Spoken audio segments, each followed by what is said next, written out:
Welcome to another episode of the Carry Unplugged. Today, we have a very special guest. He's an artist whose music has been making waves in the British Virgin Islands and beyond. He's a singer, songwriter, and performer who has been carving his own lane in the music industry in the BVI, using his unique sound and mixing it with island vibes. Joining me today is none other than Pascal the Artist, otherwise known as Dante Watley. He will take us through his journey, his challenges as an artist in the BVI, as well as the evolution of the music scene. Trust me, this is a conversation you don't want to miss.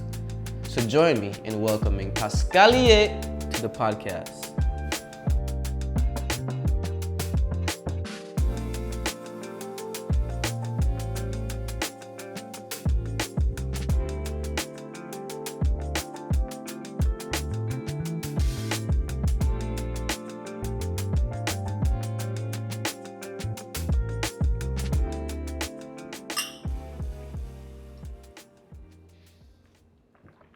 So Pascal, how you doing? Everything is good, man. Everything is great. Everything is good, everything is great. So we know you as an icon in the music industry in the BVA. So can you tell us how you got into music in the first place and how you reached to this point where you're at right now? How I got into music. I always loved music from a little boy. When I was growing up, the big bands was like Awesome Jam Band and Prime Time and Systems. And I just idolized lead singing. You know what I mean? I used to look up to Friday and Chicken. I don't know if you know who Chicken is. I have no idea who that is. Yeah. Darwin Scatley, one of the icons, one of the legends around here, Chappie. I don't even know who Chappie is. I don't know who Chappie is. We gotta get you up to date, man. Yeah, but those guys is what you really look up to and what really make me fall in love with the art of VI soca music. Okay. You know what I mean? So you say since you've been a little boy, so like when would you say that you started, really putting your foot forward and actually start to actually create music? Well, I started a band in high school by the name of Savage. Wow. This band came out in 1997. Okay. Yeah.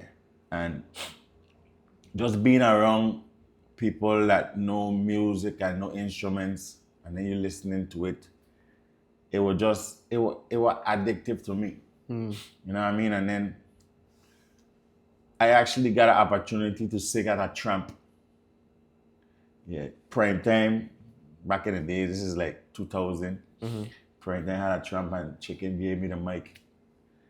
And believe it or not, Doc Walters heard me on the tramp. And the next day, Doc reached out to me and said, yo, you have an awesome voice, we could work together. And basically, Docky is who actually gave me the opportunity to start music at, at a professional level around here. Wow. Yeah. That's inspirational. So it was anybody in particular? I know you said jam band, but I don't even know half of them old band. All I know is Vibe, Extreme. Yeah, me too. Familiar with the old time bands, but what you say is those specific bands and people that inspired you to create music? But to be honest, jam band, Violators, Extreme, Prime, those bands actually had a lot to do with the creation of the Virgin Islands song. You know what I mean? A lot of sounds and a lot of instruments used in the rhythms today were created back then. Well, you know what I mean? So I grew up listening, I grew up listening to that style of music. So that's basically, I kind of draw for the question. What was the question? No, I was saying like what really, were those the people that inspired you to really create music? Kind of, you said Doc Walters, but you already doing it. Yeah. When I got around Docky, I started dabbling into producing rhythms, and it just became addictive. Yeah. When you play one of your rhythms and you see people dancing to it, it's a good feeling. You know what I mean? To be like, I created that. Yeah. So it became addicted to me. So we recently saw you in was it St. Croix at the parade, right? Yeah. So how was that experience? Being out there in St. Croix in the USVA, and then how was the experience for you? Well, to be honest, I haven't really been to Synchro as much as I would like to. But the reception, like people know the music from back in the days and they'd walk up to you and be like, yo, I didn't even realize you sing that song. Yeah, Like yeah. songs I created back in 2005, like Saddle Up. You know how Yeah. old that song came out in 2010, Wow. 15 years ago. And you say what the people that come up to you say, I even know you sing that Yeah. song. KLOK and all of these hit songs. Yeah. People be like, what? Is it you who sing that? Like, yeah, but it's just that I actually just started like solo because I always been in a band. So solo is what really kind of make my career kind of like, because around here, the solo artist was not as popular like Trinidad scene. Yeah, yeah, yeah. It was always a band. And we grew up, I always wanted to be in a band. But I had to dabble and dabble a little bit in the solo thing.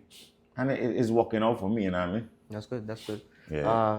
I want to pick your brain here. So we have a lot of upcoming artists here in the BVA. You know, we got people like Jabari, then we got exclusive songs as well. These young artists.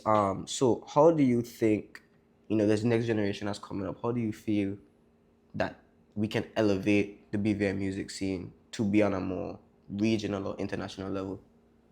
That's a tough question. To be honest, the younger generation of today is way more talented than the younger generation back then. What makes you say that? The talent, the raw talent, because everything has been computerized and you learn a lot from, you know what I mean? I didn't have any access to no computer growing up. I didn't even have a cell phone. So you say it was more harder for you Yeah, too? Yeah. yeah, it was more harder to get yourself out there. And social media is the key. A lot of people that use social media wrong. Social media was designed for advertising and, you know what I mean, getting your stuff out there, but people using it for For wrong reasons. the wrong reasons. You know what I mean? I ain't getting into that. Yeah, yeah. But just the access of having social media is why I feel this new generation have it made, and they would quicker be on a broader and a higher scale than us when we were coming up back then. That when they had a tramp or a party back then, people used to go around and put flyers up on the pole. You ain't gotta do that now. Just You make a post. This is I tell you, you had to go and put flyers up on the pole, and when you drive it, you don't say, Daddy, stop, let me see what this flyer says. Yeah. That's how you would know what's going on. And you had no blast text with WhatsApp and Yeah, all of this. yeah, You know what I mean? yeah. So it's much easier to get stuff done in this day and age. Makes sense. So you just say let them utilize social media to further themselves internationally. Social media is a key to that. Okay. So you've been a musician for some time, an artist for some time. Have there been any challenges that you have faced as a musician or artist in the BVA specifically? Well, to be honest, we here on a podcast, so I could talk the things. Yeah, man, got you. To be honest, back in the days, musical entertainment was not respected as a real job. And people never used to like rate. If you say what you do for a living, and a man say, as a singer, they be like, well, you better go find a real job. You know what I mean? Like, Yeah. So we never got monetary support from the government and simple things like that to make. Like when you go to a bigger island, I respect tourism entertainment. It's like when you reach Trinidad, you'll see a big picture of Destra. Yeah. This is what we have. This is Bungie. You know what I mean? Yeah, Marshall. When you come here, Thing. they don't promote, they don't support. It's like, I don't want to say that's bashing, but we just need to highlight certain things and push certain things. Makes sense. Because if we had that monetary support back then, Where we would have been now today? I'm telling you, because we're British and we could have been the UK. We could, you know what I mean? All these different territories. It don't have to be the US. It has a lot of money in the rest of the world. So if we could just look into certain things, Makes sense. you never know. Yeah. What would you say is your most favorite song or project that you've either worked on or made yourself? All of them. All of them, you said. To be honest, my most favorite project ever working on, it'd have to be Saddle Up. Saddle Up. Well, that was probably one of the first projects I did that I felt like, yeah, this is a hit. You know what I mean? Everything, it was just messing around with chords and messing around with progression. Yeah. Or Saddle Up, when I wrote the verse, with help from Dorky, of course, it was just like teaching me how to put a story to a song. You know what I mean? And then you could see I did Boss Chess, Yeah. Live My Life, The Numbers. From the Heart. All of these songs now is me from practicing to write. You know what I mean? I listened to some songs I did back in 2000 and it was like, this song don't even have a direction. People, it's just, they just waiting for the jam part because it ain't really taking you anywhere. Yeah. So that's why I try to show the little, not really little, but the younger generation, like when you writing music, picture, you know what I mean? Picture the people trying to understand what you're saying. And you got to bring it forward as clear as possible. You know what I mean? So my favorite project ever was Saddle Up. Saddle Up. Yeah. I'll tell you what my favorite song is from you. It will either have to be it's called Something. The one that you have make with Jugu. Yeah. That's what it called Something? Something, yeah. Yeah, that one. We actually didn't have a name for the song. Wow. So you just say Something? Yeah, we recorded the whole song and I was like, Jugu, what we gonna name this thing? And he was like, I just name it Something. I like, just name it Something? Yeah. Something. I was like, all right, then, that's the name of the song. It's Something. Something to listen to. I would say either that or Letter to Festival. Yeah. I would say, yeah. Because Letter to Festival, it was like, to me, I feel like it was different. It was like a different type of music. Like, I don't even know how to explain it, but yeah. Yeah. Music's supposed to be able to take you somewhere. You're supposed to listen to it and feel what the person's saying. That song, Letter to Festival, was actually written by, I think, either Preston but Rakim, or he works in cahoots with Rackman. I don't know if you know Rackman Deshaun. No. Yeah, he called me up a day and he was like, yo, I gotta have a song here and I could picture your voice on it. And I went down to the studio, we knocked that thing out in like 3 hours. Wow. That's how fast we did. Because it was done, put together, big up, press the button, Rakim one time. Cause he'd always, whenever he have something, he'd always look out for me, always call me. You know what I mean? Yeah, makes sense. Yeah, but those guys is who did that track, Letter to Festival. You have a favorite collaboration at all? Like with an artist or a producer? Say that again? You have a favorite collaboration that you've ever done? To be honest, I haven't done much collabs. I did music with, I don't remember Volume International from St. Thomas. They who brother, shut up and walk up. Yeah. Yeah. I did music with OMG, with JJ. I did music Extreme. But the biggest collab I ever did was probably with Jugu, Live My Life. To me, that's my favorite song, Live My Life. That's your favorite? Yeah. Okay. If you could perform anywhere in the world, where would it be and why?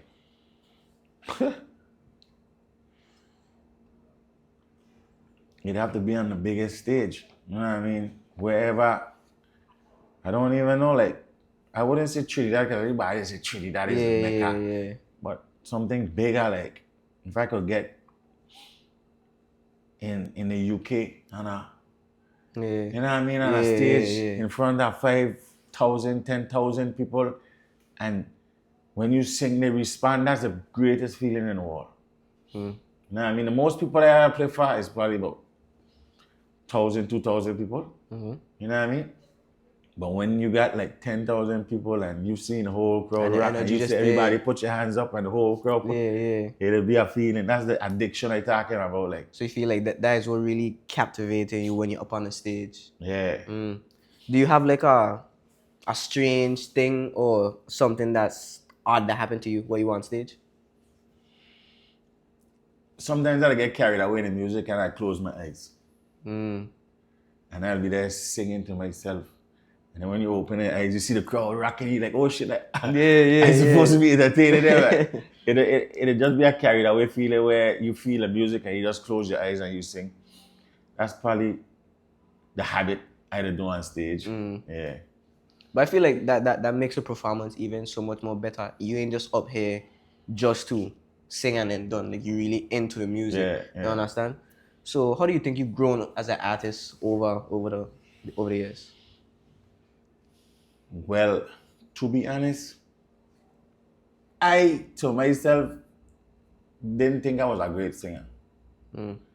And being around certain people who boost my confidence, one of the biggest confidence boosters I had was a guy named Funny. He died now, passed away, but he every time he saw me, he always pumped confidence into me, and that's what grew on me for my career. And I just have a lot of confidence. Once you have confidence in anything, you're gonna get it done. You don't have to sound good, and once you got confidence, because I heard singers on stage can't sing a note, but they got that confidence, and they get a job done. So confidence will take you far in any field. Any field. Once you got confidence, driving a backhoe, you got confidence that you're gonna put a back over there, you're gonna put a back over there. You know what I mean? So it's just confidence. Okay. So currently now, are there any inspirations for you to keep going in this music industry or anything at all that keeps you going? I want to say something, but I don't want to step on any toes. Okay. Because we're here on a podcast. But I feel that my generation is probably a dying breed. And I watch the music change from actually learning how to play an instrument. And all you gotta do is copy a rhythm off of YouTube and put it on a laptop and sing. You know what I mean? So I feel like my generation dying and the music actually taking a turn that I wouldn't say for the worst, but it turning it into something easy. And in life, anything easy ain't really good. Yeah. So you got, I just encouraging the younger generation to keep the foundation and keep the music content up instead of just everybody singing walk, jam, she look good. You know what I mean? They got a lot of things to sing about, a lot. True. You just have to open your mind and create. You gotta be a creator, like you content creating. But I mean, I ain't gonna say necessarily that the fact that you could get a beat off of YouTube or somebody made the beat one time is bad, but I feel like that takes the authenticity out of the music that people create. Because it's like back in the days, everybody used to probably play the same music, but you gonna know who it is playing by the way they play the song. We never used to copy the rhythm and play the original rhythm. Everybody used to program their own style of rhythm in the same key to match the song. So when you hear the rhythm playing, when you hear say Toxic Love, you gonna hear Extreme gonna have a rhythm with a drum in it and be like, yeah, that's Dorky version, so it gotta be Extreme playing. Yeah, that's Sasso version, that's Sasso playing. So it just missing that originality in the music that makes sense to me. And I ain't mean to step on anybody's toes or anything. It's just my opinion. You know what I mean? Yeah. Okay, I got a question. Well, this is like my personal question, not even on this here, right? I hear the song "Long Love," listening to it on YouTube all the time. Who is Staley Band? Who created Long Love? Cause I have no clue who the man is. I probably know who them is, but like I don't know. Well, Staley Band was created around a guy named Swanks. I know you know Swanks. Yeah, Swanks on Blind Ears. Blind Ears. Yeah, before it was Blind Ears, it was Big Band, it was Staley. It had other names, but Swanks was the foundation of that band. And those guys actually younger than me. Yeah, I think he younger than me, man. Yeah, but Swanks is the originator of Staley Band, and he had Kylo, he died in the plane crash. Yeah, those two guys, to me, that's the version. I know he had a version before that, but that's the version that I know. That's the version that you know? Yeah. Okay. Yeah, it's like, especially like when I hear projects like Long Love or... I can't really think of it but when you hear projects like Long Love, is like, this is just so different to what's being created now. Like... That's why I show you that generation is way more talented. Like, I couldn't dream of writing a song or producing a song at that caliber back in 95. Yeah, I'd be like, Cause we had the tools to do it. you had the tools, yeah. We were just given a Yamaha drum machine and a keyboard, and we had to find ways to make that work. You know what I mean? Yeah. 20 something songs in a rhythm box. And you had to, your music had to have in these songs. Now, you could sing in a and take that and Yeah, put and it in a keyboard. And make a rhythm. You know what I mean? So everybody went forward 20 advance to me. That was like, wait, what? yeah, you could create anything now. It's like the whole thing is just open up right now. Back then we were governed. And that's one of the main reasons I would say that the music, you know what I mean, sounded the way it sounded, yeah. It makes sense. Where do you when you officially retire from the music industry, what kind of impact would you have hoped to make on the Virgin Islands music industry? Well, to be honest, everybody wants their music to live forever. Like Bob Marley, his music still going, Michael Jackson, you know what I mean? I want 20 years when I done pass, I want to be able to be like, people play my music and, yo, I remember him, his name was Dante, and he would go by Pascal, and he was awesome, you know what I mean? I just want that stamp, and what I think the government needs to do is like, begin up all the legends, they need to take at least a little snapshot of each artist and make like a museum, a musical museum. And you could go in there and you could see the past years. That's a good, that's all. Because it's going to eventually fade away if we don't hold on to moments like that. And then I don't know if you see a project I had released recently. It was like, I call it Echoes of Creation. It was like something about Fungi music or like something like that. It was like a documentary on Fungi music, right? I get Elmo Stout, Ruben Vanderpool, all these people to speak about our past. And you see when these people go, people like the older people, and eventually it'll be your generation as well. When you all go, we don't have a sense of our history to know this is where we came from and this is where we is now. So it's like when we get to a certain point in time, if it's as you say, we don't create like as you say a snapshot or a memory of that, like that will eventually fade away and we won't know who it is. And that's gonna be bad. Imagine if we didn't have social media where you could access the music. You know what I mean? Like just lost. Children were born this year. They ain't gonna know who Pascal the Artist is. They ain't know who Friday is. Like, you ever seen Friday perform? No. See? And you know about him because you hear his stories and watching videos on YouTube and stuff like that. So that's how you preserve the culture. I just feel that we need a museum from Fungi music. Any local like musician that made an impact needs to be in there. That would be a very good initiative because like you would actually like I ain't gonna lie, you inspire me to go tackle that there now, no. Yeah, man, that's a good. That's a good initiative, most definitely. Do you have okay, this is about the entire world. Top 5 artists and or bands in the entire world to you. I could say mine first. Mine would be Dexter Daps, J. Cole. I would have to say Monet, Bruno Mars, and Armani. Yeah, and I would say Armani. I would say that's my top 5. What? I went all over the place, but I never really sit down and say, well, I like this art. I like songs.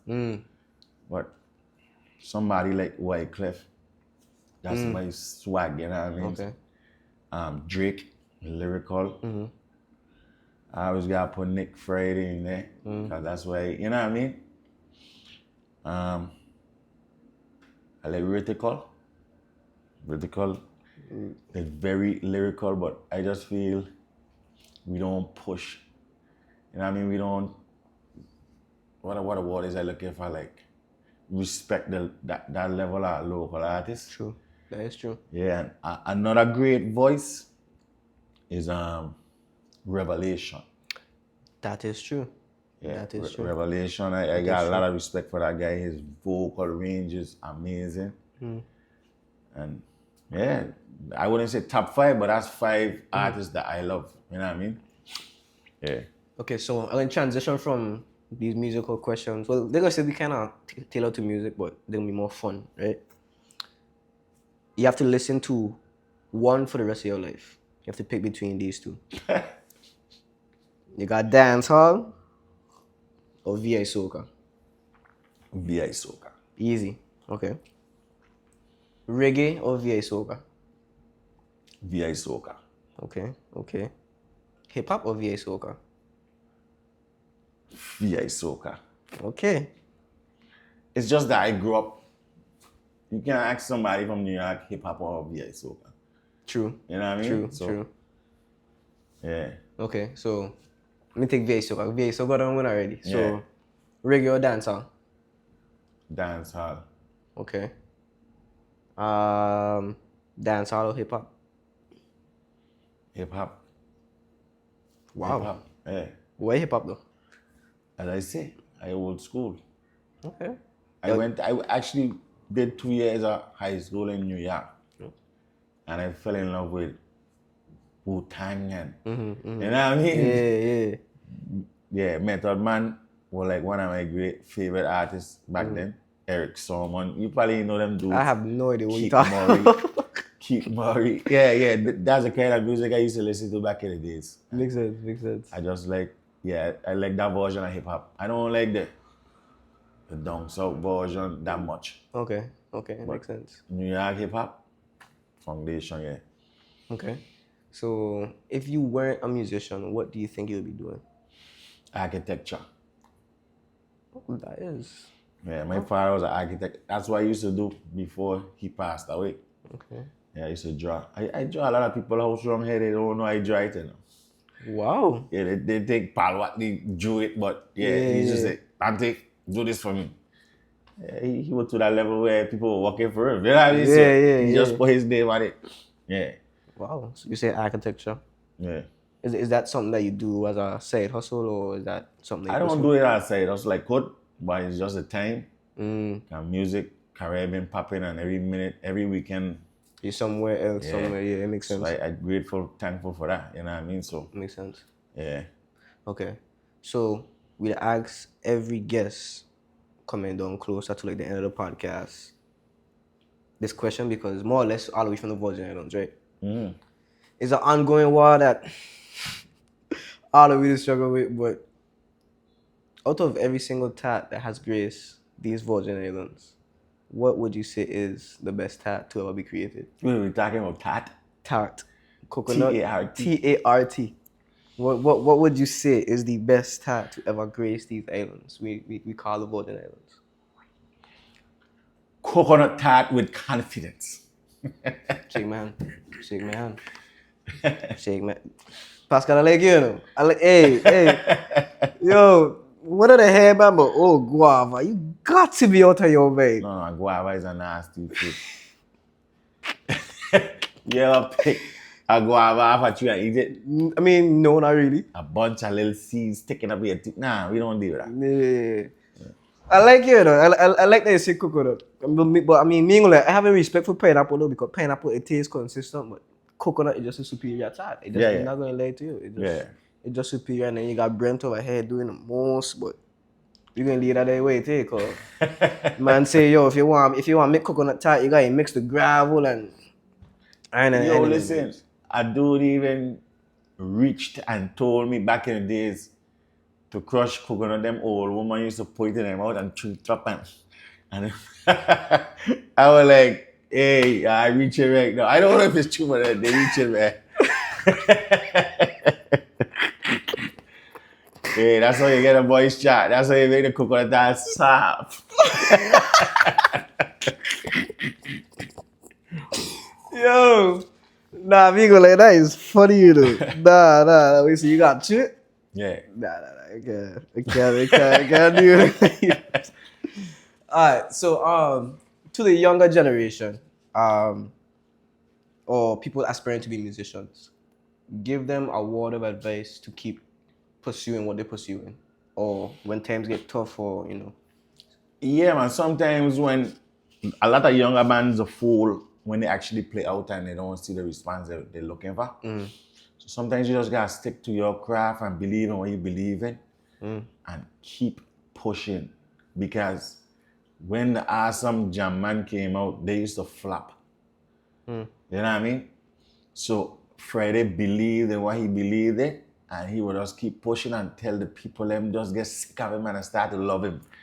So that's basically the whole key about anything is consistency. You just gotta keep consistent and make sure you put out quality content, not just one track music, like meaning walk up and bend over and heist up a leg. Nah, you gotta sing about topics. You know what I mean? Bring music. You're supposed to be able to bring a message in the music. So just think about that and keep pushing that. That's nice. You have any questions you want to ask me at all?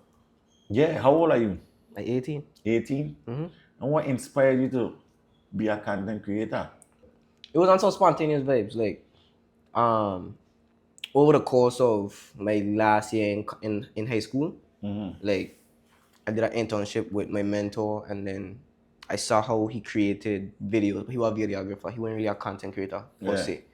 And I was doing YouTube, so I started capturing my grade 12 events, like our movie nights and stuff like that. And then I realized, okay, these videos picking up traction.